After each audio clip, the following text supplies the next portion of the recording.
যাদের অ্যালার্জির সমস্যা রয়েছে তারা একটিমাত্র আমল করুন, ইনশাআল্লাহ আপনাদের সেই সমস্যা, সেই রোগ ইনশাআল্লাহ চিরতরে সুস্থ হয়ে যাবে। আমরা আজকে হাদিস থেকে একটি আমল আপনাদের শিক্ষা দেব। আশা করব আপনারা মনোযোগ সহকারে সম্পূর্ণ কথা শুনবেন, তাহলে আপনারা বুঝতে পারবেন কোন সেই আমল এবং কিভাবে আমলটি করবেন অ্যালার্জির মহা ঔষধ হিসেবে কাজ করবে ইনশাআল্লাহ।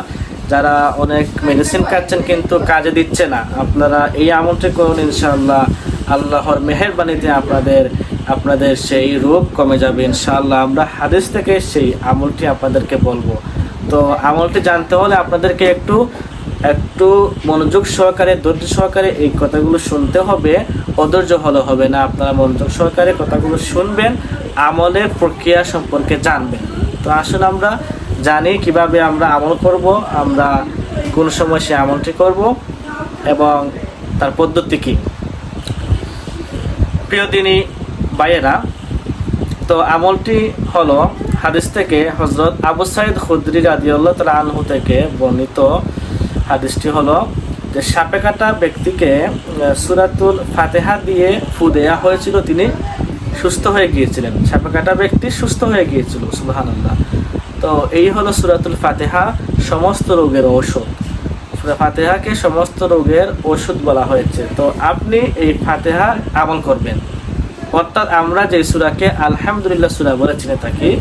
তো কিভাবে আমল করবেন তা হলো, আপনারা ফজরের নামাজের পর 3 বার দুরূদ শরীফ পড়বেন, সাল্লাল্লাহু আলাইহি ওয়াসাল্লাম, সাল্লাল্লাহু আলাইহি ওয়াসাল্লাম, সাল্লাল্লাহু আলাইহি ওয়াসাল্লাম।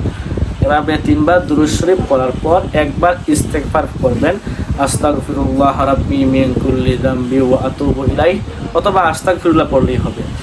তারপর আপনারা অজুর সহিত আপনারা 7 বার সূরাতুল ফাতিহা পাঠ করবেন, ধীরে স্থিরভাবে সুন্দর করে শুদ্ধ করে 7 বার সূরা ফাতিহা পাঠ করার পর আপনারা 1 গ্লাস পানি নেবেন, সেই পানিতে ফুঁক দেবেন।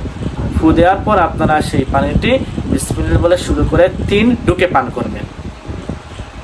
এই হলো পদ্ধতি। এভাবে আপনারা আমল করবেন ইনশাআল্লাহ। আল্লাহ পাক আপনার অ্যালার্জি সহ যে সমস্ত বড় রোগ রয়েছে আপনার ওই সমস্ত রোগ কমিয়ে দেবেন। তবে আপনাকে আপনার খাদ্যাভ্যাস কিছু পরিবর্তন করতে হবে। যে সমস্ত খাদ্য খেলে অ্যালার্জি বাড়তে পারে ওই সমস্ত খাদ্য আপনি ত্যাগ করবেন আপাতত সুস্থ না হওয়ার আগ পর্যন্ত। তো এই হলো নিয়ম। আপনারা সূরাতুল ফাতিহার প্রতি আমল করুন যেভাবে বললাম, ইনশাআল্লাহ আল্লাহ পাক আপনাকে অবশ্যই সুস্থ করবেন। যেহেতু হাদিস ভিত্তিক আমরা এই আমলটি সম্পর্কে জানতে পারলাম, আপনাদেরকে সেই আমল সম্পর্কে অবহিত করলাম।